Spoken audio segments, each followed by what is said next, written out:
Okay, Paradise Lost, Book 3, Part 3. What pleasure I from such obedience paid, when will and reason is also choice, useless and vain, freedom both despoiled. So both will and reason are no longer free, passive both had served necessity. So I posted a document called The Ordered Soul. Please study that.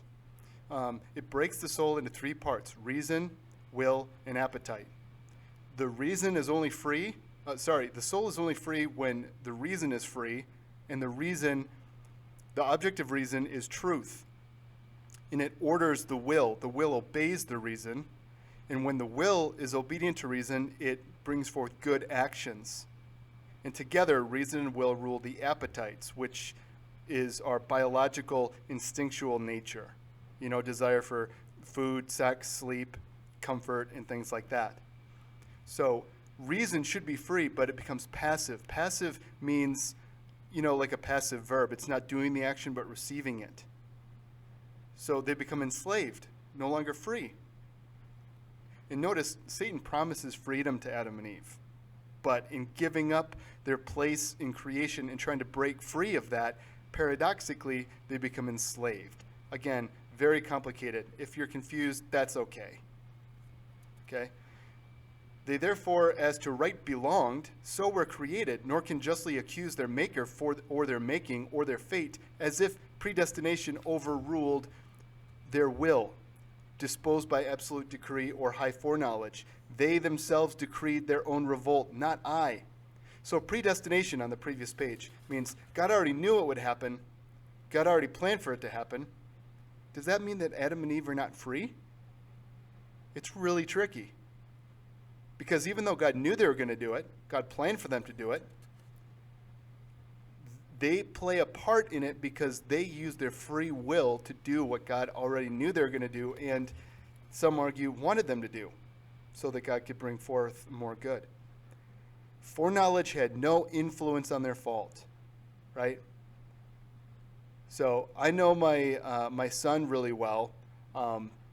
Just because I know he's going to disobey me and, take a cookie off the table when I told him not to, just because I know he's going to do it, doesn't mean that he didn't have free will to do that on his own. I can still punish him, even though I know exactly what he's going to do, right? Which had no less proved certain unforeknown. So without least impulse or shadow of fate or aught by me immutably foreseen, they trespass. Authors to themselves in all, so creators. God is the creator, but they are creators in the sense that they are the authors in all, both what they judge and in what they choose to do. Choice is a power of the will. And what is behind choice?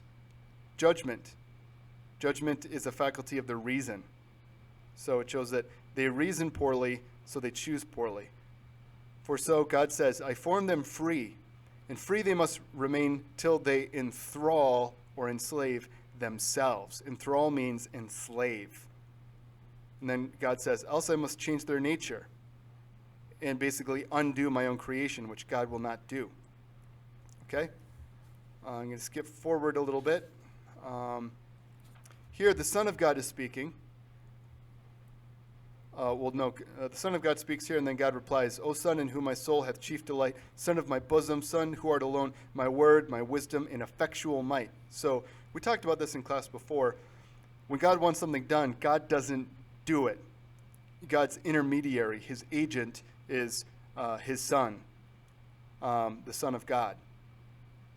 And if we look at the three part of the will, the reason, will, and appetite, will carries out what the reason has ordained, yeah? So here, this would correspond to God the Father is the reason, and his reason is carried out by the actions of the Son. Okay? Then he says, yet not will in him, but grace in me.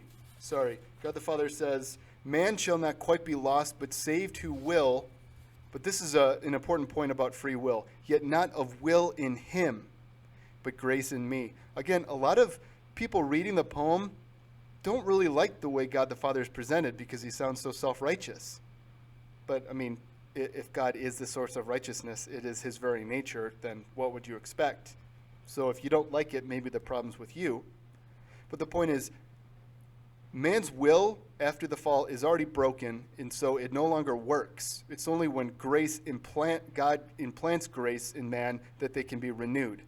Freely vouchsafed, once more I will renew his lapsed powers, though forfeit and enslaved by sin to foul exorbitant desires. Exorbitant means overbearing, going beyond boundaries. Okay? I'm going to have to stop and make another video. Sorry this is taking so long.